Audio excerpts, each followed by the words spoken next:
Hello, everyone. I'm Gorilla Monsoon. And I'm your host, Bobby the Brain Heenan. Oh, why don't you be serious? You're not the host, Brain. Well, I should be. Chris DiFrancesco is the host. Chris DiFrancesco? Yes, that's correct. I didn't stutter. Didn't he get whacked in an episode of The Sopranos? Oh, give me a break. He hosts a podcast, Brain. Who the hell doesn't? Well, his is about wrestling. Who the hell's isn't? He talks about old wrestling. Wow! What a novel idea. Oh, give me a break. Next, you're going to tell me he's got a wrestling-themed name for the show? Well, Come on, Monsoon, spit it out. It's the Hot Tag Wrestling Podcast. So what? And it's starting now.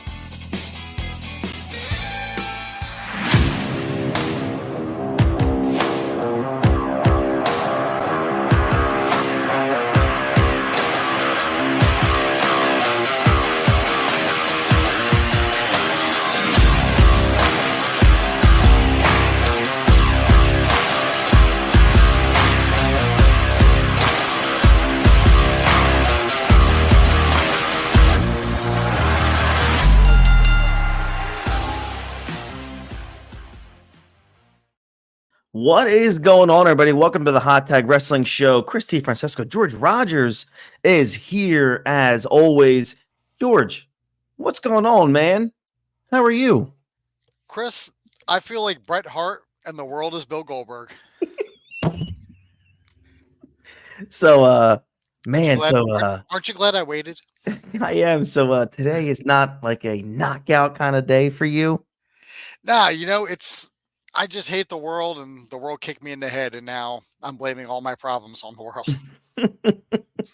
So, like I tried to tell, I think I told you guys this on the air last week that we are, I'm collecting wrestling action figures now, and I ordered a bunch, and one of my favorite outfits, I guess, or attire from a pro wrestler standpoint, is like the 1994 Bret the Hitman Hart, where he had the black tank with the pink bottoms, and the black tank was like splattered white all over it. And I just thought, even to this day, I think it's one of the coolest attires in WWE. So I found, I forget which, set it was on Ringside Collectibles, but I found it finally.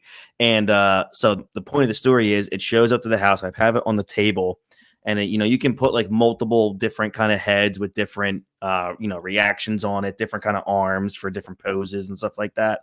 So my 5-year-old daughter says, "Daddy, let me pick which head goes on." I said, "Okay, sure. There's 3 different ones." And she goes, "I want to pick this one because he's smiling." And I said, "We can't have that, honey. Bret Hart doesn't smile." No, he's not. I can't already, have people come into the house and see Bret Hart and be like, "Ah, this is a lie. He's happy on this stand." I can't. Dean's gonna come over and just knock it off the table and call it a cheap forgery. For sure.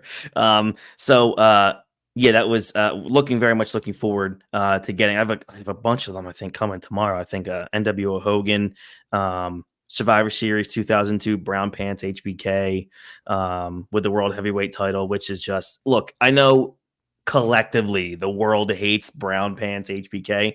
I personally think they're really cool. I like it. That's just disrespectful. I agree. And I'll always have a special place in my heart for them because, of course, he won the world title. Of course, the only world title he wins coming back to the WWE, he's wearing, incomplete attire, which makes it all the better, right? So if you guys are watching right now, this is the Hot Tag Wrestling Show. We are live as always. We don't pre-record these shows anymore. As in, let me be clear. We're not allowed. It's a contractual obligation. We're not allowed to pre-record anymore. George, who probably knows me by now, understands that once I hit record, there's no do-overs. So, and I've always done things that way. I get asked about that. I got asked about it, yesterday from someone as well. Is are my stuff recorded? No. When you see that live button up there, that live tag there on the top left, anywhere you're watching, either on my Facebook, on Twitter, on our YouTube channels, I do this live, man. None of it's recorded. Even when we tape these to be pushed out on audio versions, it was all, I did everything in one take. That I just like coming to you guys live. If I mess up, I mess up. It's like, live television on Raw or SmackDown. Well, SmackDown in the Fox era, because before that it was taped. But yeah, if you're on on my Facebook, thank you so much. If you are on YouTube, like, subscribe, ring the bell for notifications when we are going to go live each and every week. Tonight we are covering Backlash from 2005. Just insane. That show occurred May 1st. Inside Manchester, New Hampshire, inside the Verizon Wireless Arena. 14,000 people sold the building out. It was actually a big success for the WWE. Backlash helped WWE increase its pay-per-view revenue by $4.7 million through ticket sales and pay-per-view buys. To kind of give everybody like an update on how good this show did. Let me go find it here.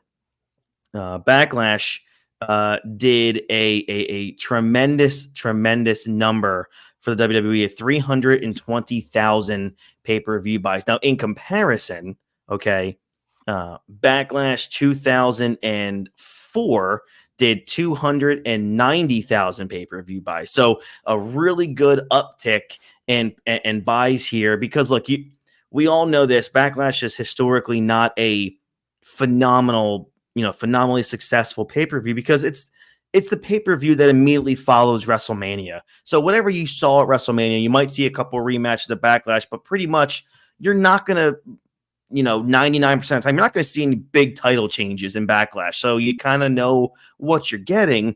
However, this Backlash is special because you get an appearance, a match, which was supposed to be, I guess, a one-off, as we were being told on television throughout the weeks. This was the return of Hulk Hogan. And Hulk Hogan's in this main event here, teaming with Shawn Michaels. She's like an incredible dream team, if you think about it, right? Just to have Shawn and the Hulkster teaming up against Muhammad Hassan and Daivari. And we'll talk about that match. We have, this led to, one of the biggest SummerSlam main events in its history. It was from, SummerSlam 05 statistically was the most successful SummerSlam pay-per-view in its history, which, we're going to cover that this summer in depth. It's one of my favorite shows, not just that main event between Shawn and Hulk. That whole show was spectacular. One of the best SummerSlams of all time. And we're going to cover that later on in August. But tonight, before we get to Backlash 2005, it's wrestling news according to George. I know George doesn't have a lot, but you did tell me that you do want to talk about a little bit of the King and Queen of the Ring, which takes place this Saturday at 1 p.m. In Jeddah, Saudi Arabia. George, what's the news according to your brain?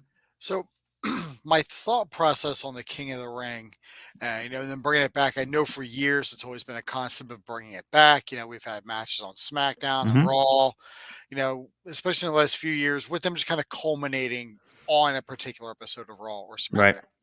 But it seems as though this current King of the Ring is kind of made to feel a little special. I mean, this is the first time we've had a legit King of the Ring pay-per-view since 2002. Wild, dude.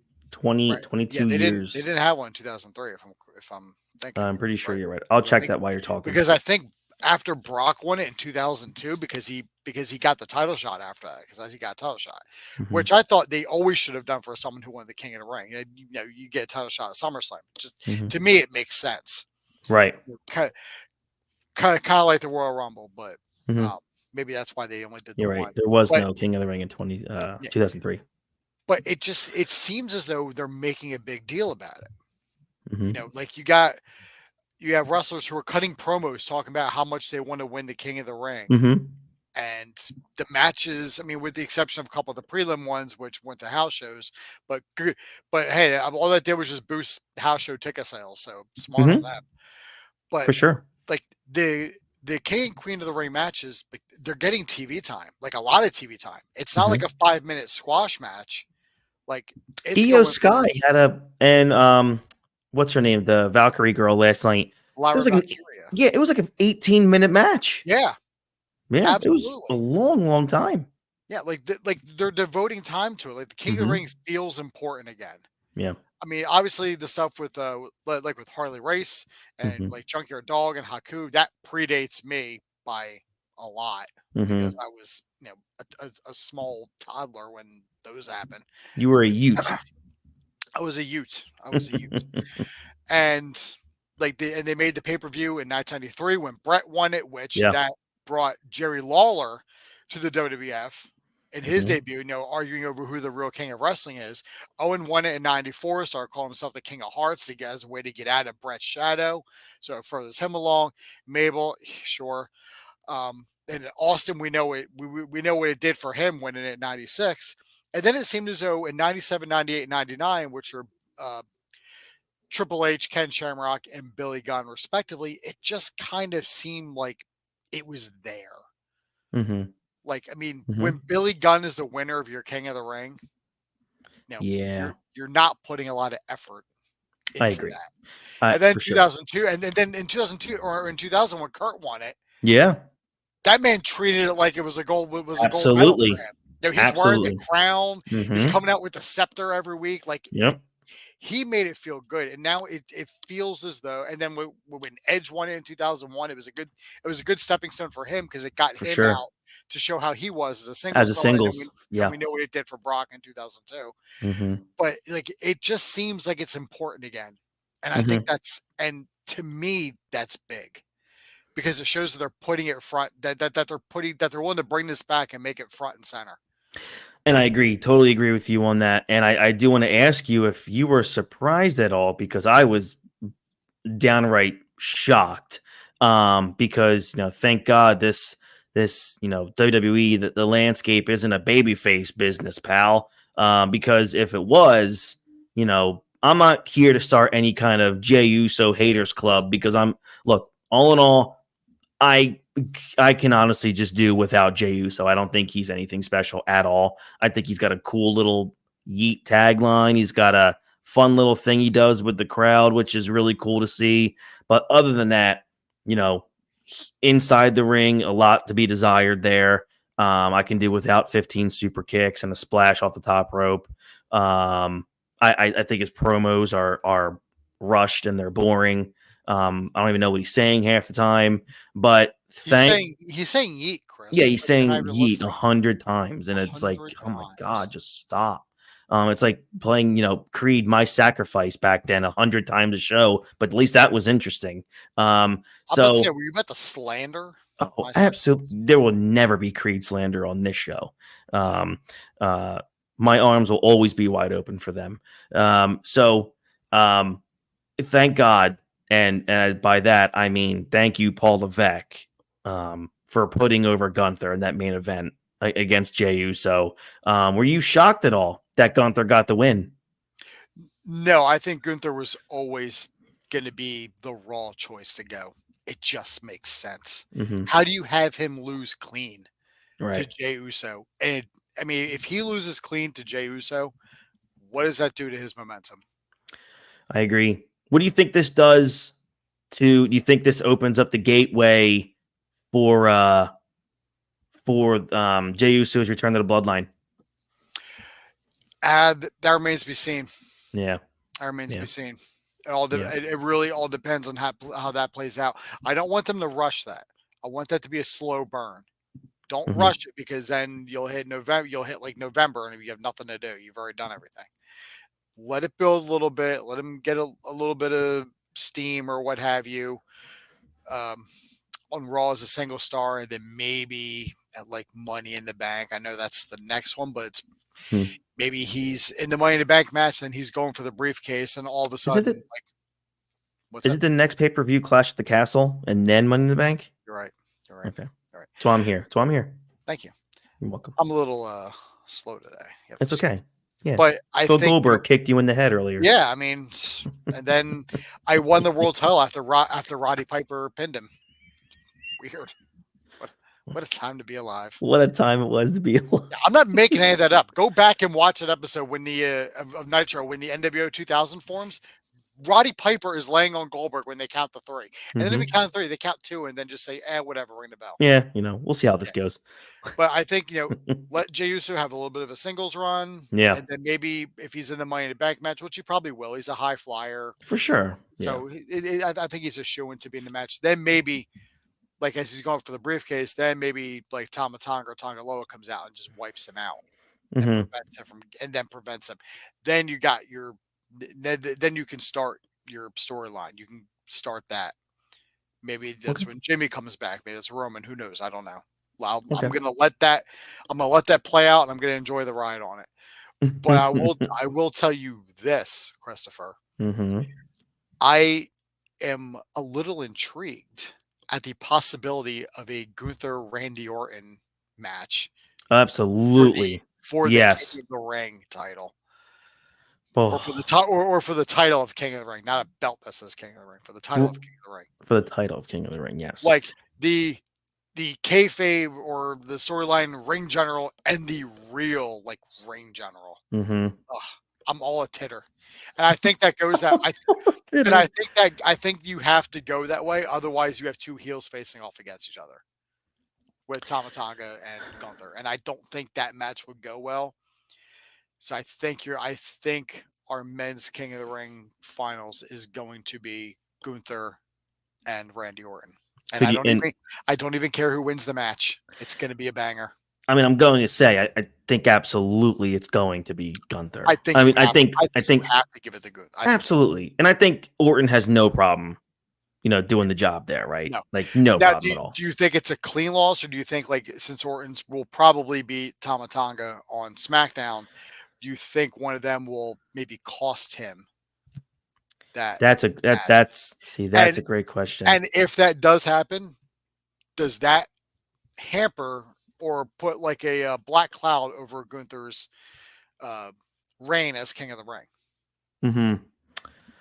I think he goes over clean. I think even if that does happen, he's one of the few heels who wins clean. Yeah. And he's so good as a heel. So even if he wins by those methods, he can just claim, he would just say, I won it single-handedly. It doesn't matter. Randy Orton's on a different show. Who cares? Exactly. Right. Heels lie. And I think on the women's side, I think it is going to be Lyra Valkyria because she looks so good. And right now, Raw needs women stars. I agree. That would shoot her straight to the top. Mm-hmm. I agree with you totally. Because if she ends up facing Bianca or Nia Jax, neither one of them need it. Bianca definitely doesn't need it. Right. She's over like Rover. It doesn't matter. Yeah. But this newcomer, give it to her. That's what I say. I mean, yeah, that makes sense, right? It makes sense. So yeah, other than that, it should be a very interesting show. Again, we both think that Gunther, no matter what's, going to win clean to become the new King of the Ring. So it's going to be interesting where that goes from there. It's just going to be really cool to see Gunther promos as the King of the Ring because he had a really cool promo that was obviously pre-taped last night during Raw that I just thought, man, he's just so good and he's spectacular. I'm really looking forward to when he starts getting into that world title discussion. Going after the babyface, it's going to be a lot of fun, I think, to watch that. It's well deserved. They really remember when everyone thought that his career was over because he went from Walter to Gunther, and everyone thought, well, there goes his career, right? There was that famous tweet from Keith Lee that is aged like sour milk, where he goes, if what I'm hearing is true, like I feel bad for Walter or something. It's like, yeah, who we feel bad for now? Keith Lee. At least Gunther's on Raw almost every week. I don't know the last time Keith Lee showed up on Dynamite. Oh my gosh! But real quick before we segue, back into Backlash, I'm going to go back to Raw real quick, just because there was one little detail, and with Triple H, it's all about the deals. Paul Levesque, excuse me, he's an executive now. He doesn't go by Hunter Hearst Helmsley. That's correct. Bullshit. You're Hunter Hearst Helmsley to me. You want the King of the Ring as Hunter Hearst Helmsley, you son of a bitch. I'll call you whatever I want to. I'll call you Terrorizing. You should. That should be his real name. I'm doing it right now. King Terrorizing. Or maybe Terrorizing King.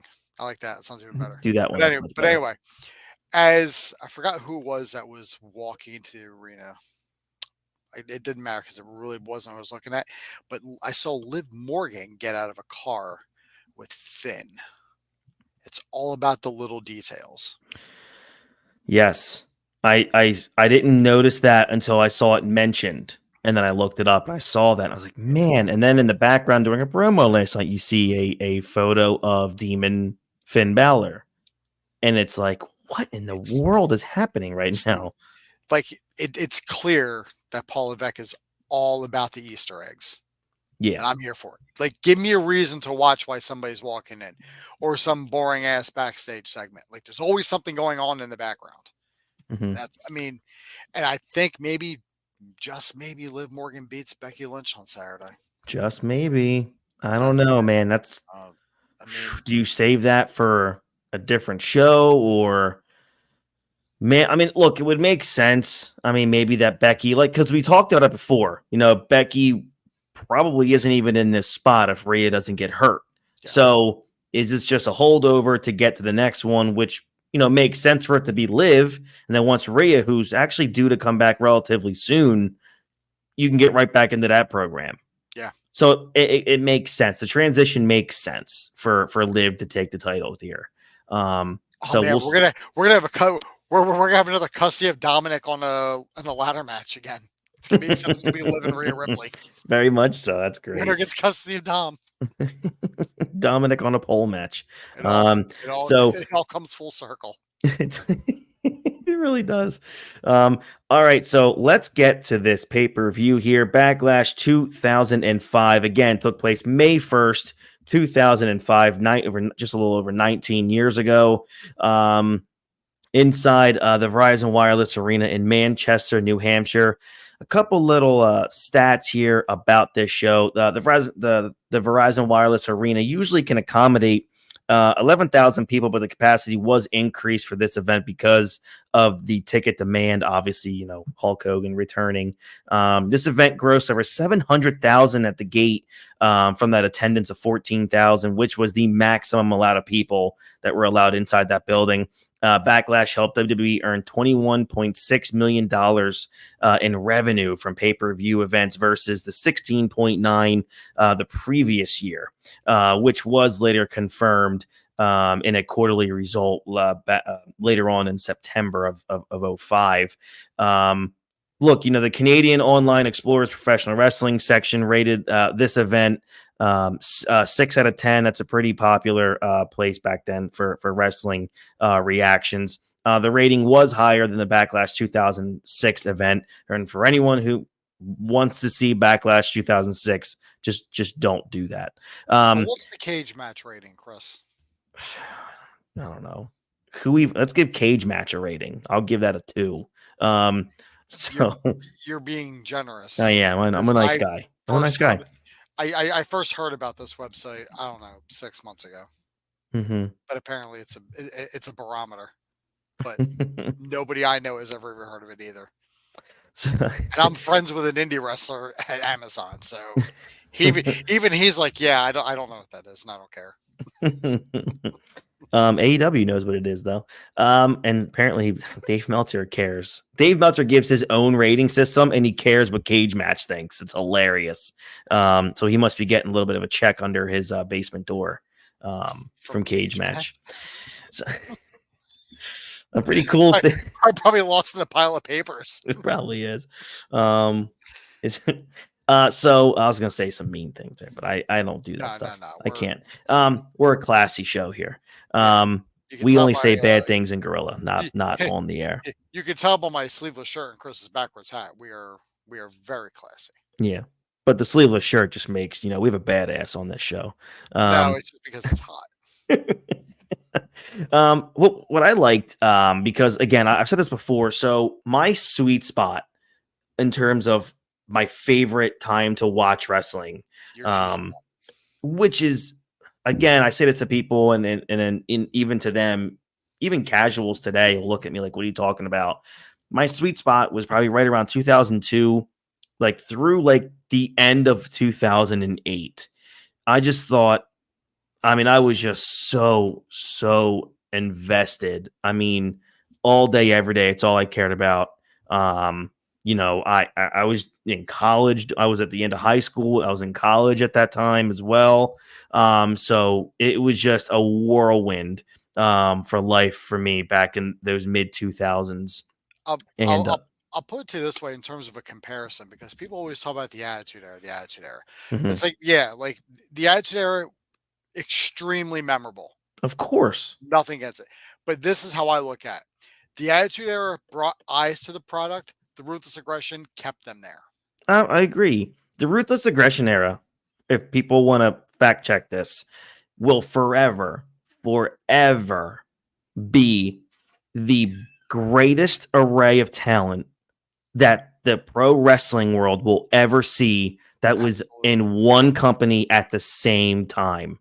You had some of the, you had the greatest wrestlers in the history of the world all in their primes in this era that we're covering. And it was, look, were there a lot of bad storylines? Of course there were. Go back and watch the Attitude Era, please. Go really take a deep dive into the Attitude Era. And you tell me if, there's not always some pretty shitty storylines going on, right? Or questionable ones. More often than not. Correct. So, when I have a chance, and we're going to do it a lot like this summer too, when I can go back and cover anything between like 2000 and 2010, I'm all over it, because this was when, look, I still love wrestling the same as I did then. It's just different now, obviously. A lot changed for me in terms of my complete obsession with wrestling once Shawn Michaels retired.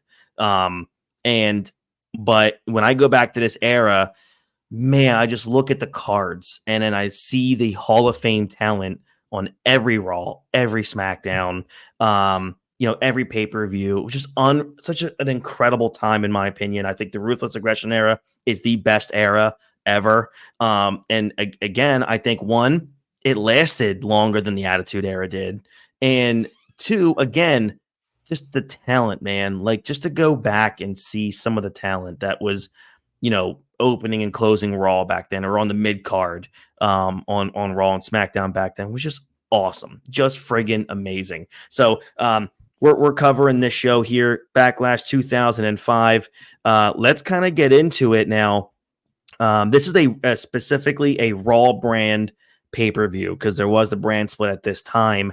This is a new direction, post WrestleMania 21, because at WrestleMania 21 from Los Angeles, Batista gets his crowning moment as the guy, becoming the new world heavyweight champ. So this rivalry Batista is having with former mentor and former leader of Evolution, Triple H, was going really strong heading into this Backlash. George, how badass and how much great memories did it bring you back in the opening intro of Backlash, hearing Triple H narrate the opening of this show, talking about, like, it was just, it made everything seem so real and so serious. Like, damn, dude, like, he's fixing to kill Dave Batista here tonight. But, like, dude, how badass, like, just the opening of this show just took you back in that moment. Oh, it fucking did. It was so goddamn good. And I miss stuff like this. Me too. Like video packages, like an opening, but not just like a random like assortment of matches that like leading into pay-per-view. No, like a legitimate like pre-tape, like just one of the guys on the card just speaking shit into the camera about his match. Just good.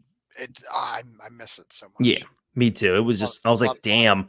I was like, I was not expecting to nestle in here right away, just like that. And then Triple H just reels me in. Backlash was always a WWE pay-per-view that followed WrestleMania every year from 1999 to 2009. And then I guess, Vince just kind of got sick of it after a while. They did bring it back in 2016, and we still have it now.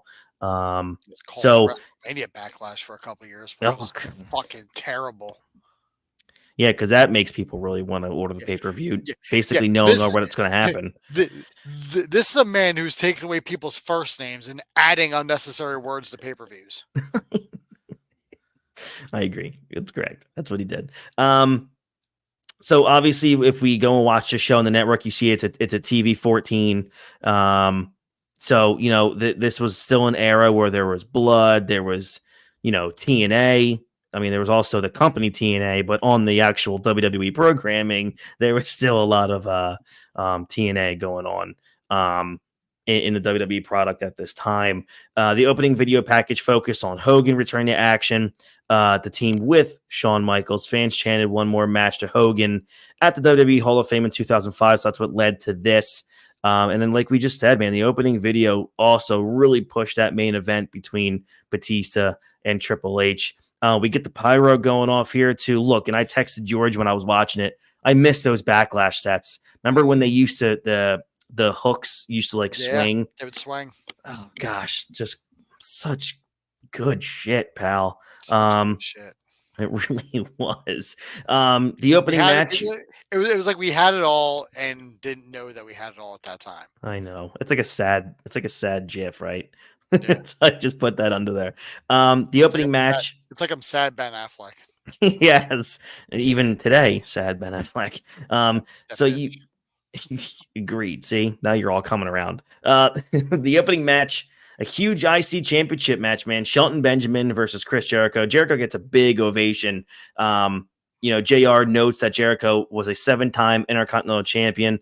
He did end up winning the IC title 9 times, which I think has been tied or beaten by The Miz, right? No. Miz has 8, I believe. Miz has 8. Okay, so he's almost there. Shelton Benjamin comes in as the IC champ. He did win the IC title from Jericho at Taboo Tuesday in October. Look, and I've said this to you before. I've said this online. I've said this on this show probably numerous times. I still believe between he and Cesaro, I'm even going to put Shelton Benjamin number 1. I think Shelton Benjamin is the most underrated talent I have ever seen. Absolutely. I mean, what a bleeping stud that guy was, and it's crazy because he kind of gets lost in the shuffle because he came out of that John Cena, Batista, Brock Lesnar class out of OVW, and he didn't come close to reaching the heights that those other guys did. I have my thoughts on that. Going to keep those to myself.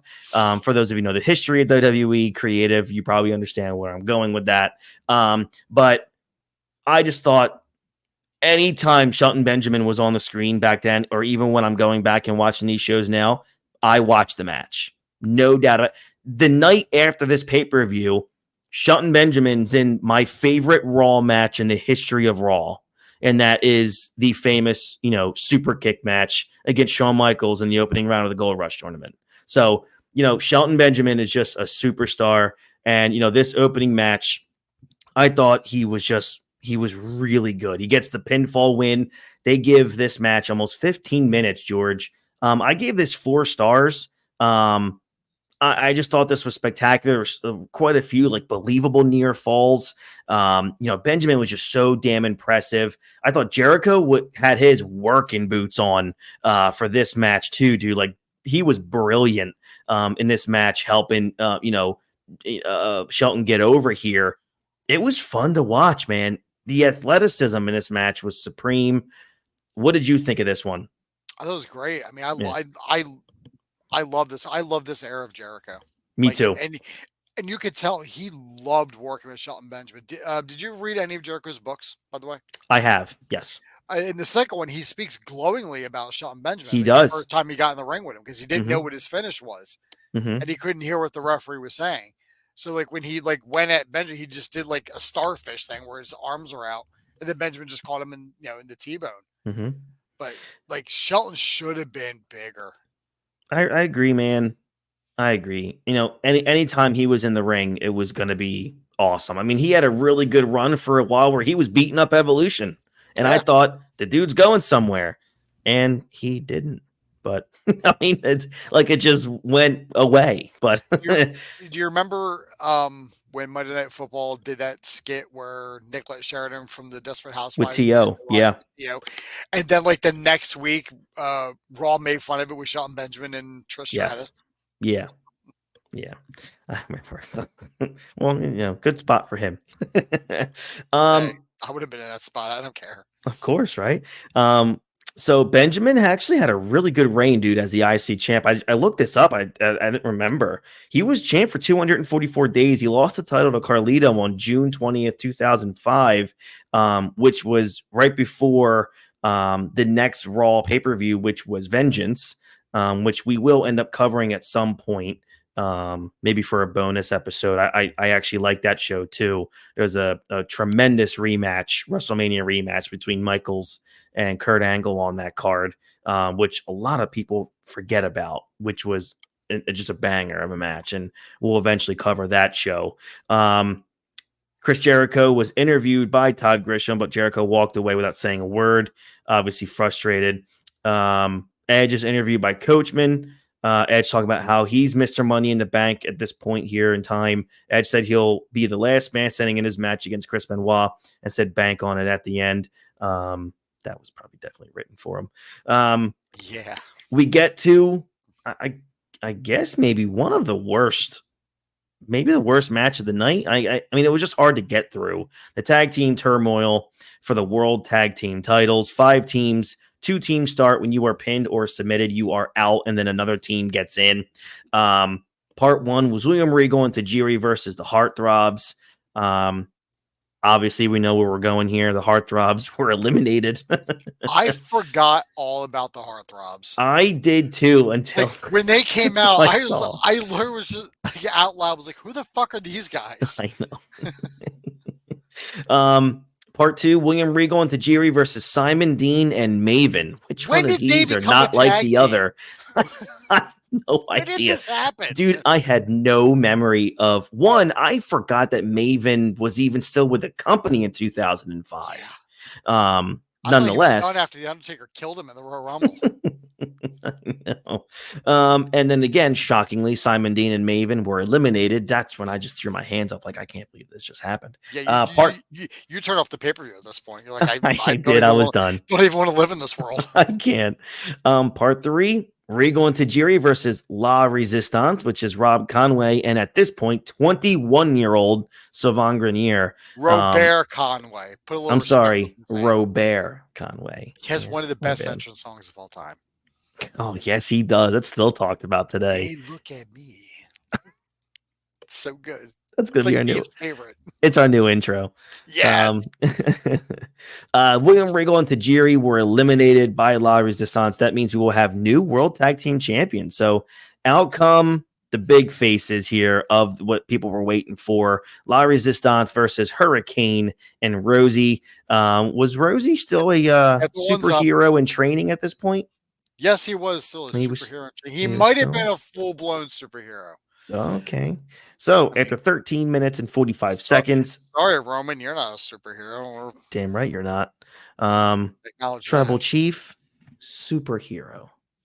Tribal Chief. Yeah. I don't know. We'll have to see. Time will tell. Time will tell. Winners and new World Tag Team Champions, Hurricane and Rosie. They dude, the pop was big when they won that, dude. Like, that was the highlight of the match. Like, that crowd went bonkers for the finish. I remember them being such a goofball tag team. Yes. But then, like, going back and watching this match, I'm like, holy shit, were they fucking over or what? Yeah. Yep. And I'll tell you what, dude, Rosie could move. Rosie was an athletic big man. Well, look at the family. I know. Yeah. I was shocked by that. It ain't like it's Bruce Hart out there trying his best. Yeah, that's right. Yeah, you're true. It was what it was, as I like to say, when things weren't the greatest. But it had a great happy ending with Rosie and Hurricane becoming tag champs. You know, it was a bunch of quick matches, man, to get 4 falls in about 15 minutes. And what this tag team turmoil match kind of showed me, which doesn't shock me because Vince McMahon hates tag teams. He likes putting stars together for a tag team, you know, like tonight with Hogan and Michaels. But I think tag team wrestling is just not something Vince McMahon ever truly appreciated. I think this match showed that the tag team division was almost just non-existent in 2005, right? It was a long time that the tag division. Long time. Yeah, man. Very much so. A video package then airs to set up Edge versus Chris Benoit for a last man standing match. The video showed what happened at WrestleMania 21, the Money in the Bank ladder match, when Edge hit Benoit in the arm with a steel chair when Benoit was close to winning the Money in the Bank ladder match. Edge ended up winning that briefcase. Edge and Benoit had a match on Raw, and Benoit beat Edge with a roll-up, the roll-up of death. Well, that was a bad pun. After the match, Edge attacked Benoit's left arm with a steel chair. The two men brawled backstage. So at the time, Eric Bischoff, who was the Raw GM, a phenomenal GM on television, by the way. So golf clap there for Eric Bischoff being a Raw GM. Puts them in a last man standing match. There was a long story going into this that, they didn't include in the video because, Edge walked out on Benoit's tag team partner, and that set up Edge's heel turn as well. So we get to this match here. Benoit actually got a pretty damn good ovation. At the end of it, though, 18 minutes and 50 seconds, Edge gets the win. Dude, this was, a stiff working match between anytime you were in the ring with Benoit, it was going to be just an all-out fight sometimes. And look, it's been a long time since the Benoit stuff happened. So I will always come on here and talk about Chris Benoit as a professional wrestler, where I have always stood on the ground of he is one of the best bell-to-bell pro wrestlers I've ever watched in my life. I will defend his work rate till the end of time. Absolutely. I will forever defend his work rate in the ring, outside and everything in between. A awful human being, but nonetheless, this was given a ton of time, dude. 19 minutes. It ended in a memorable way with Edge cheating to get the victory. He's a heel, so it works. At this point, he was the ultimate opportunist, or he was showing signs of eventually becoming the ultimate opportunist. Yes. The problem with the last man standing match, sometimes it gets boring to see a ref counting guys down when especially watching it, that there's no chance the match is going to end at this particular point. But the right guy went over since Edge was the heel on the rise, like we were just saying, and Benoit had already been a main eventer. He was a world champion in 2004. So he was used to put Edge over in a big way, dude. I think they booked this in a way where Benoit also looked strong, because he did make Edge tap out twice, but that's obviously not how you can win a match. But I thought this was really good stuff. What did you think? Phenomenal. Yeah, just phenomenal. I'm starting to look at it, and Benoit and Edge had so much great chemistry together that I could have watched a best of 7 series of last man standing matches with the two of them. I agree. Yeah, it's like what was it? Booker T and who else had like a 7 match? Booker T and Chris Benoit. That's right, Booker T and Chris Benoit, 7 matches. I could have done the same thing with Edge and Benoit. I will say this about Benoit, since you did bring up that he was a world champion, only a year prior. Why did he never get back to that? So I'll go back to why I actually think this. And again, 2004 could possibly be my favorite year. 04 and 05 are my 2 favorite years in wrestling. Because, and I told you this before, I think 04, 05 Shawn Michaels will forever be unmatched, unbeaten. He was just on fire in everything that he did in 04 and 05. But I remember I'm going back and I watched a ton from 04 because, Michaels, Triple H, and Benoit were part of a pretty long rivalry, almost like through June or July into that Bad Blood pay-per-view in 04. And with Benoit as champion, dude, I would watch his promos. He just could not connect to a crowd verbally. And when you have all that, and we talked about it again ad nauseum here, when you have all that star power on these shows and you're the world champion, you got to be able to connect with the audience with your mic work. And I just thought Benoit just had the personality and charisma of a slug. And maybe that's why they just didn't go back to him. Like what, I mean, because you also remember like, 05, 06, the rise of Cena, Batista comes on the scene and he's a star, and you still have Triple H in the mix there. Maybe that's why they just didn't have any more room for him. Possible. I mean, it's a shame that they couldn't just pair him with a manager.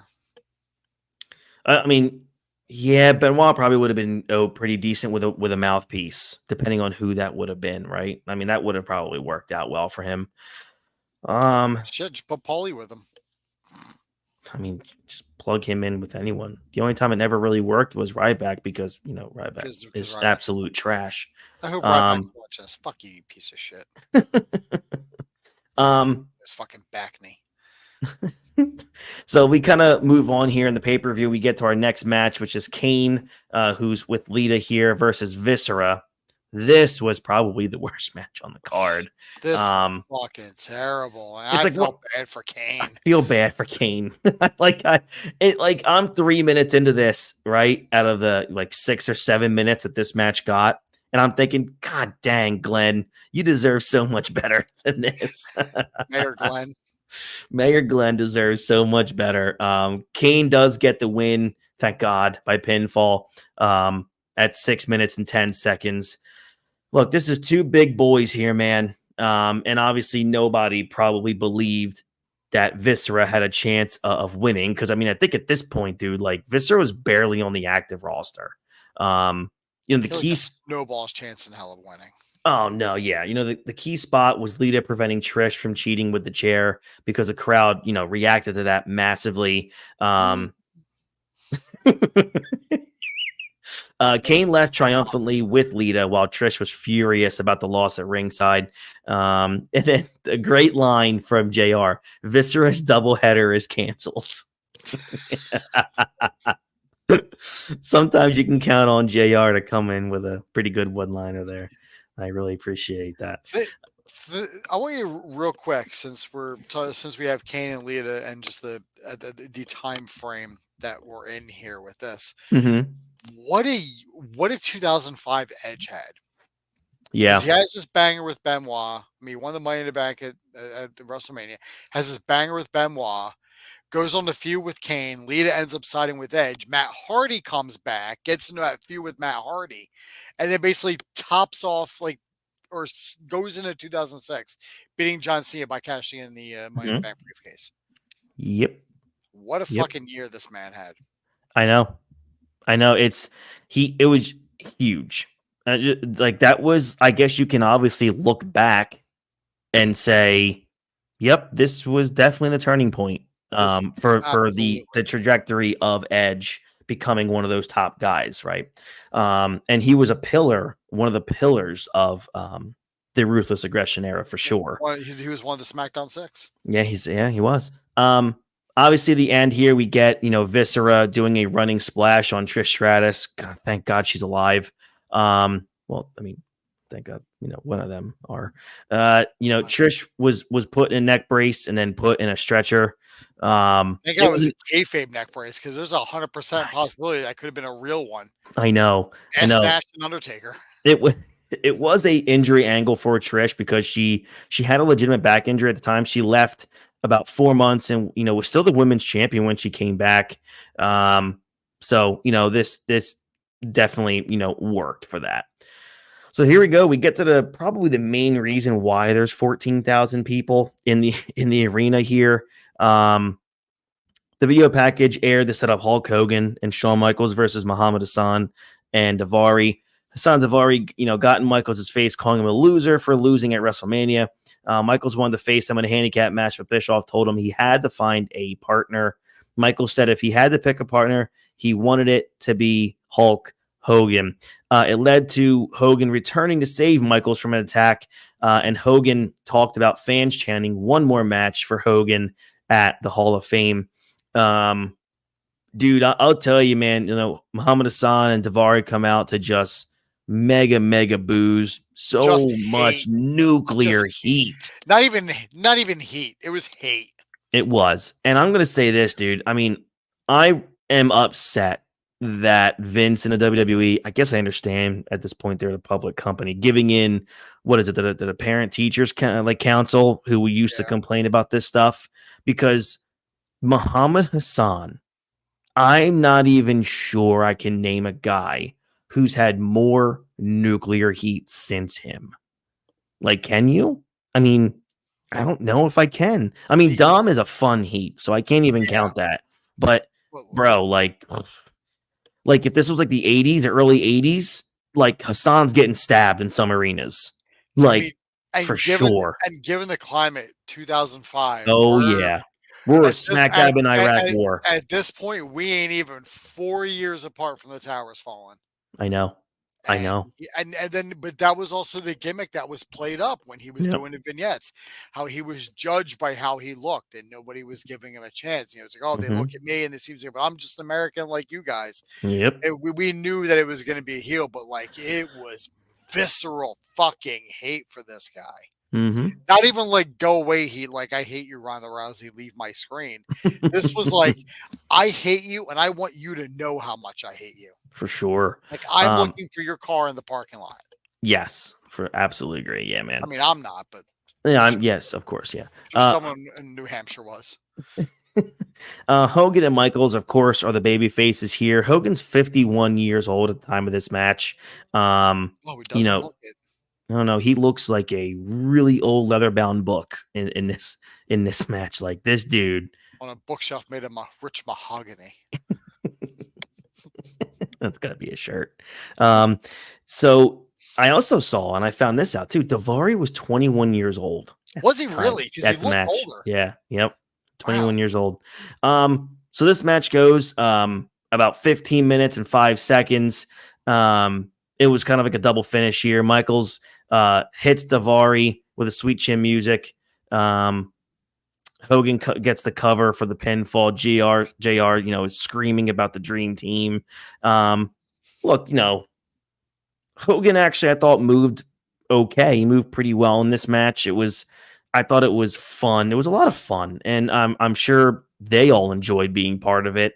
Did they need 15 minutes? Probably not. That's a lot for Hogan because he did. That is a lot for Hogan. He had quite a bit of offense in this match. The formula was obvious with Michaels working as the face that was in peril, and Hogan getting the big hot tag, and the Legends, getting that predictable win. If at this point, if Muhammad Hassan and Daivari had more credibility and were able to get some, really believable near falls, then I really think this match, that crowd probably would have blew the roof off. For the win, but it ended up being a really basic tag match, which isn't a bad thing. You kind of expect that when you have a 51-year-old Hulk Hogan here. What did you think of this whole build up and match? The crowd was so hot for it. Hey, they were, dude.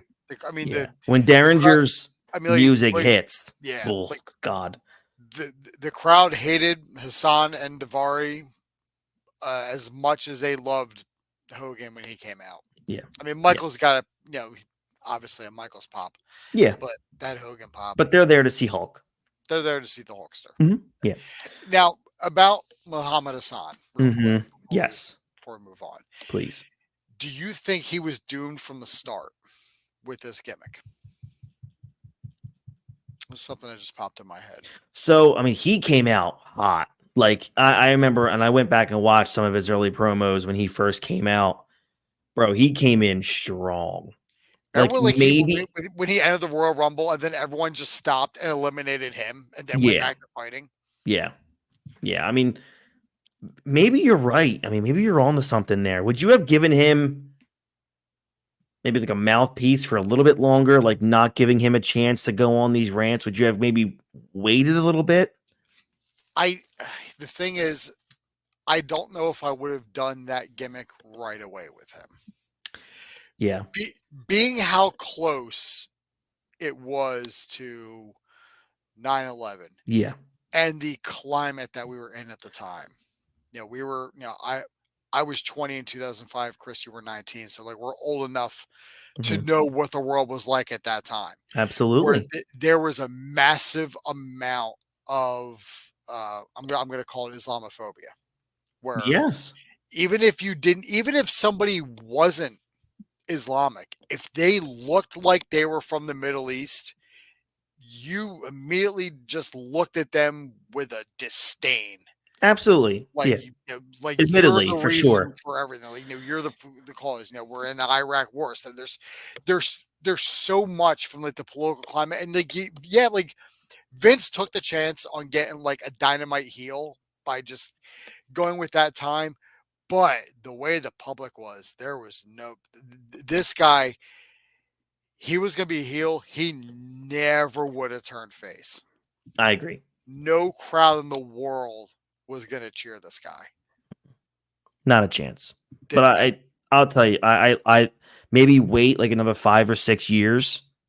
Yeah, I think that that gimmick would have probably done just fine in another I few mean, like years. he's got like the tan complexion, so you didn't even have to go.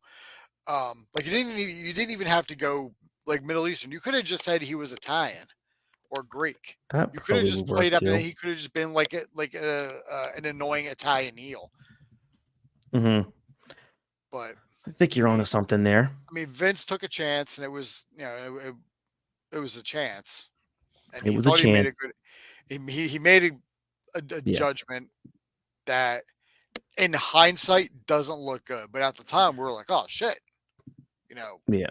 This dude He's is a big standing fan out of all that over the place. us against the world thing. I mean, you remember like the Un-Americans, Sergeant Yeah. Slaughter turning his back on America. He's a really big proponent of that. And I think maybe, just unfortunately, maybe Muhammad Hassan was the jump the shark one. Yeah. I'm guessing maybe because of the timing. Look, in wrestling, we all know timing is literally everything. And this just might have just been off by just a couple years. I mean, and due to that unfortunate incident in London, Yeah. that unfortunately happened after SmackDown was taped. Mm-hmm. Like there was, like after that, it was done. Mm-hmm. Like there was no coming back. It was it for Like sure. they had to. I mean, like they basically had no choice but to write him off TV, and I don't think there would have been a way to even bring him back without people thinking about that. Yeah, I agree. Especially the way the world is now, and how people like to push the rewind button and try to find shit that you did in the past to hold it against you 15 years later. Yeah.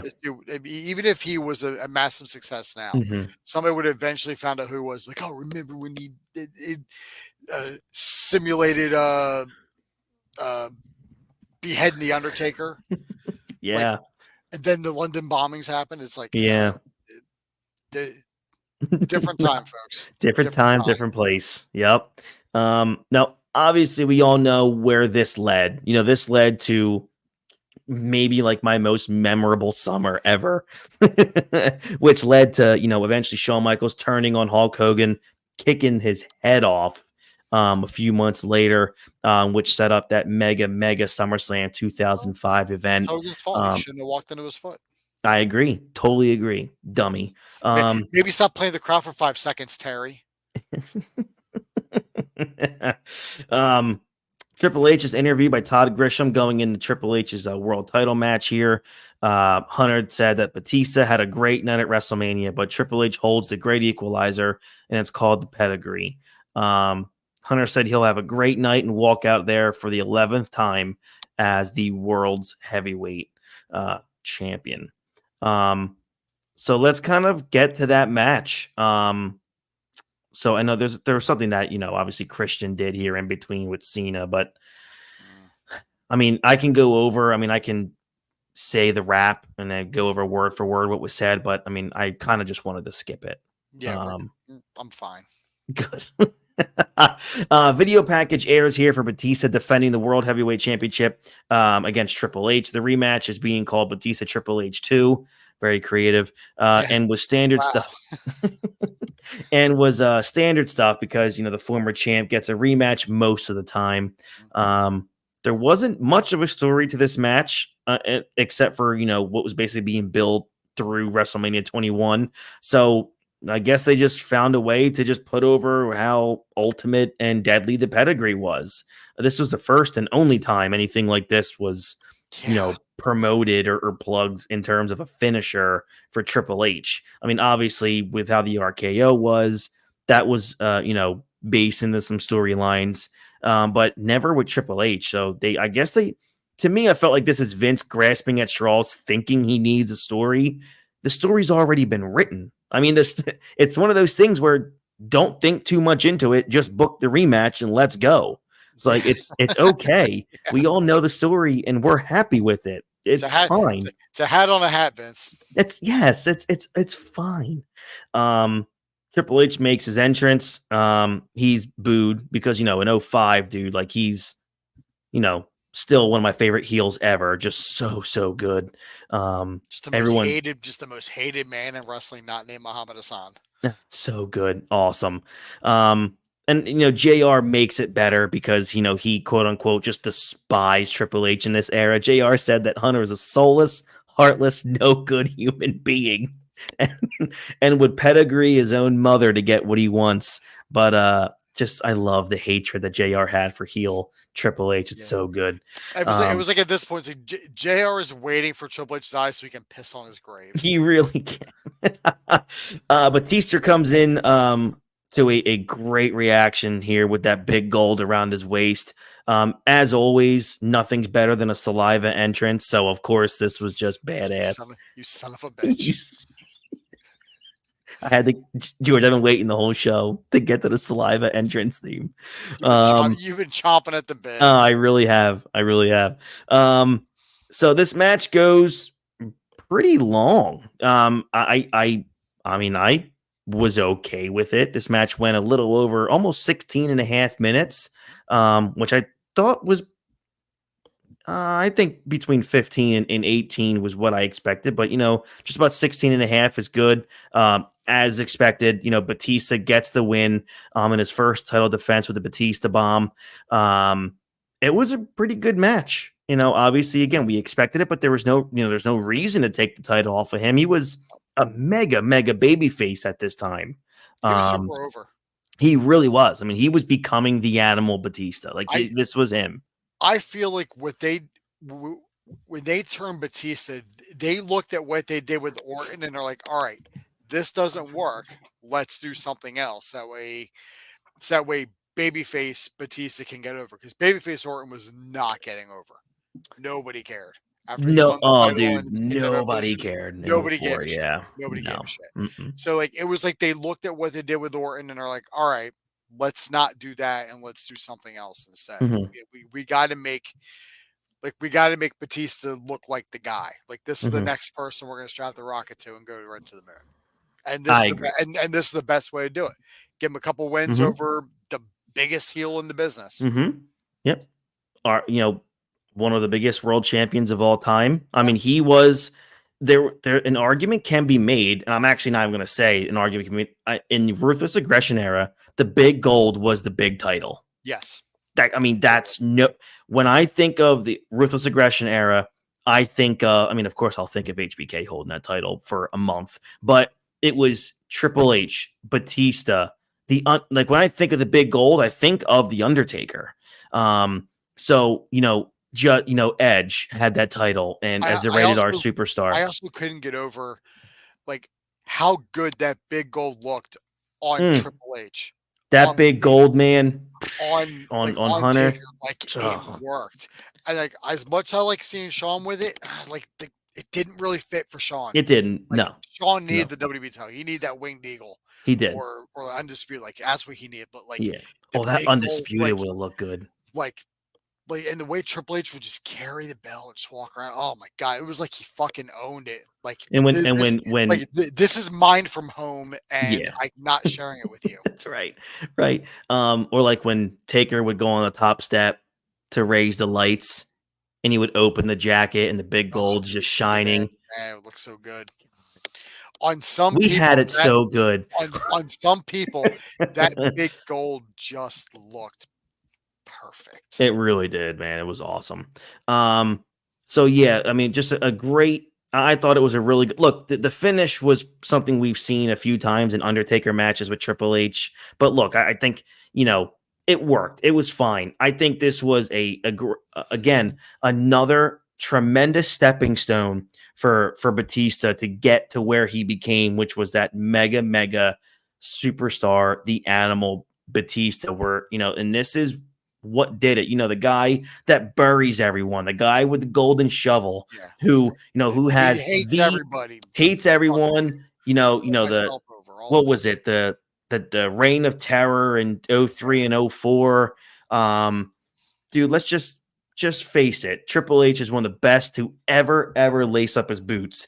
And I'll take that reign of terror because that was fun to watch. I loved watching Triple H as a heel with the big gold. Like, even if you're just poorly paying attention to that era, it was real easy to see that, all right, like, Triple H is not bearing everybody in his path. Yeah. He's playing the part of a heel. Mm-hmm. Heels win, and they do it by any means necessary. So call it reign of terror all you like. At this point in the game, it wasn't like Triple H run around with all the stroke in the world, calling the shots backstage. I'm not putting this guy. I'm not putting this guy over. Mm-hmm. Like, he's just one of the guys at this point. Yes, he's married to Stephanie, but that doesn't even he has nothing to do with the company. Yeah, like, at all. Yeah. A lot of people like to twist that and work it in, like, oh, well, he's married to the boss's daughter. Well, fuck you. Are you married to the boss's daughter? Like, would that advance you? If I married Jeff Bezos' daughter, would that put me to the top of Amazon? No, it fucking wouldn't. No. Like, and look, at the end of the day, and we all know this even now, before he was gone, it doesn't matter how much stroke you think you have. Everything stops with Vince McMahon. Absolutely. Triple H can try to finagle his way into anything. If VKM says no, it's no. If he says yes, then you go with it. You win. But the Bucks always stopped with Vince McMahon. It didn't matter what anyone thought of Triple H. It just didn't matter. So look, I'm not going to convince anybody, but nonetheless, we get to the end of this pay-per-view, 2 hours and 45 minutes. This feud, went to a Hell in a Cell match, which was badass. Oh my God, it was so fucking good. Like I said, we're going to cover Vengeance 2005, probably in June, which was, 2 months after this. I thought it was their best match, to be honest, and we're going to talk about that. So out of 10, man, what do you give Backlash 2005? I'm going to give it a solid 7, just because that tag team turmoil and the Kane and Viscera match. Like, the Kane and Viscera match almost took me out of the whole pay-per-view. Yeah, that was hard. I gave it a 6.5. So right around your 7, I was right there. I thought it was an above average show with 3 matches that really kind of just hit the spot for me, which was great. And I think now, obviously, I remembered this pay-per-view because of Hogan and the Michaels tag team match. But other than that, I didn't think anything was memorable. But then I watched the show and I'm like, you know what? I'm going to remember Backlash 05 also for that opener with Shelton Benjamin and Jericho. And I'll definitely watch that match again. So I think this pay-per-view for sure. I think it's a big deal when you rate a pay-per-view, George. What's its rewatchability? This is probably a show I will go back and watch again, especially if I'm in the mood to see like a Hunter in 05, a Batista in 05. It's a show I'll go back to. I think anything over a 6 has high rewatchability. I agree. But also anything under a 3 also has rewatchability, but for a different reason. Yeah. And also Edge and Benoit was good. Yes, correct. Yeah. And so, Edge and Benoit was really good. And we know that not long after this, or at least not long after Vengeance, there's another draft. That's right. And they end up swapping champions. John Cena comes over to Raw. Batista goes over to SmackDown. So let me ask you this question. Sure. If Batista stays on Raw, do we find out how big his dick is? Oh, that was good to sneak that in. That was good. We're talking about Batista. I had to. I was not expecting that. That was really good. Damn. Nice work, pal. All right, so that wraps up Backlash 2005. Next week, we are going to jump up a couple years. We're going to go to May 18th, 2008, and we're going to cover Judgment Day, which was a Raw, SmackDown, and ECW pay-per-view. That That was held in Omaha, Nebraska at the QS Center. 11,324 people sold out that building, had a buy rate of 252,000 buys. It was very instrumental, actually, this pay-per-view, helping WWE increase its pay-per-view revenue by just about $22 million compared to the previous year. So I thought this was a pretty decent show. I think it had a 4.5 to 5-star match between Shawn Michaels and Chris Jericho, which was the beginning of one of the best feuds ever. This was this night was the beginning of literally probably my favorite feud of all time. Was that 2008, dude? I mean, one day we're gonna cover that feud like at length. I hope so.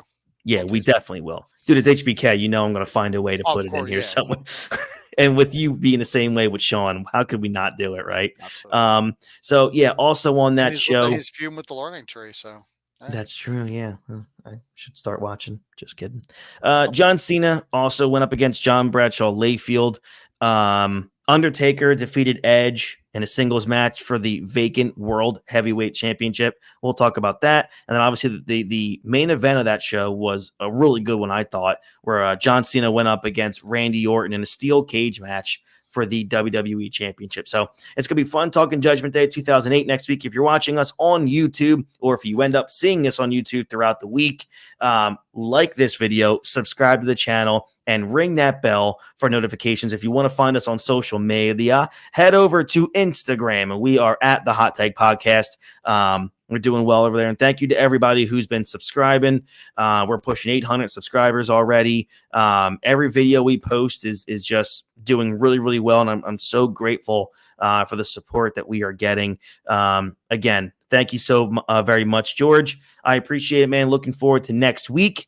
So for George Rogers, I'm Chris T. Francesco, and we'll catch you guys down the road. Have a great rest of your week and weekend. Enjoy King and Queen of the Ring this Saturday, 1 p.m. on Peacock from Jeddah, Saudi Arabia. Should be interesting, and looking forward, hopefully, to seeing Gunther as the new King of the Ring, and we'll see what happens here. All right, everybody, have a good one. Bye-bye.